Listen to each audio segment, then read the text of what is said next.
नमस्कार प्रिय दर्शकों, कैसे हो। उम्मीद करता हूँ कि आप सब अच्छे होंगे। हमारे YouTube चैनल पर आपका एक बार फिर से स्वागत है। आज की वीडियो में मैं सुनाऊंगा कि सत्संग की महिमा क्या होती है। इसलिए प्रिय दर्शकों, वीडियो पूरी देखना और हमारे वीडियो के अंत तक बने रहना। एक बार देवऋषि नारद भगवान विष्णु के पास गए और प्रणाम करते हुए बोले, भगवान मुझे सत्संग की महिमा सुनाइए। भगवान मुस्कुराते हुए बोले, नारद तुम यहाँ से आगे जाओ, वहाँ इमली के पेड़ पर एक रंगीन प्राणी मिलेगा।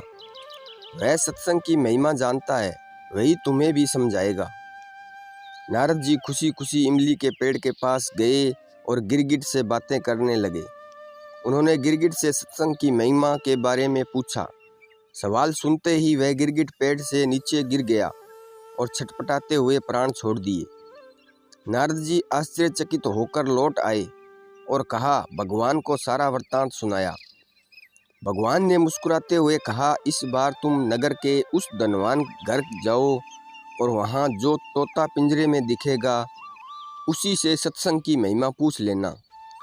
नारद जी क्षण भर में वहाँ पहुँच गए और तोते से सत्संग का महत्व पूछा। थोड़ी देर बाद ही तोते की आंखें बंद हो गई और उसके भी प्राण पखेरु उड़ गए। इस बार तो नारद जी भी घबरा गए और दौड़े दौड़े भगवान कृष्ण के पास पहुँचे। नारद जी ने कहा, भगवान ये क्या लीला है, क्या सत्संग का नाम सुनकर मरना ही सत्संग की महिमा है। भगवान हंसते हुए बोले, यह बात भी तुमको जल्द ही समझ आ जाएगी। इस बार तुम नगर के राजा के महल में जाओ और उसके नवजात पुत्र से अपना प्रश्न पूछो।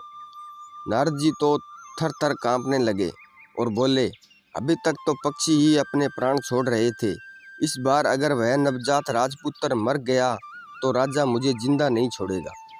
भगवान ने नारद जी को अभयदान दिया। नारद जी दिल मुट्ठी में रखकर राजमहल में आए। वहाँ उनका बड़ा सत्कार किया गया। अब तक राजा को कोई संतान नहीं थी, अतः पुत्र के जन्म पर बड़े आनंद से उत्सव मनाया जा रहा था। नारद जी ने डरते डरते राजा से पुत्र के बारे में पूछा। नारद जी को राजपुत्र के पास ले जाया गया। पसीने से तर होते हुए मन ही मन श्री हरि का नाम लेते हुए नारद जी ने राजपुत्र से सत्संग की महिमा के बारे में प्रश्न किया। तो वह नवजात शिशु हंस पड़ा और बोला, महाराज, चंदन को अपनी सुगंध और अमृत को अपने मधुरय का पता नहीं होता। ऐसे ही आप अपनी महिमा नहीं जानते, इसलिए मुझसे पूछ रहे हैं।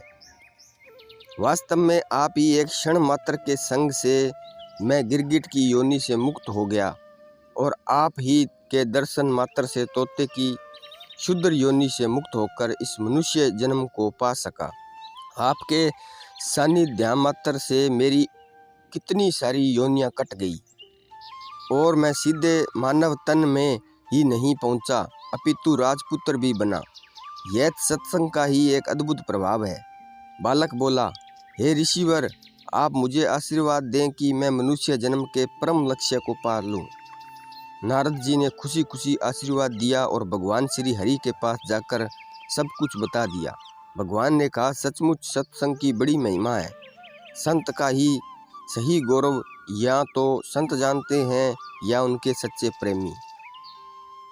तो प्रिय दर्शकों, ये थी सत्संग की महिमा। उम्मीद करता हूँ कि वीडियो आपको पसंद आई होगी। तो मिलते हैं अगली वीडियो में, तब तक अपना ख्याल रखना। जय श्री कृष्णा, धन्यवाद।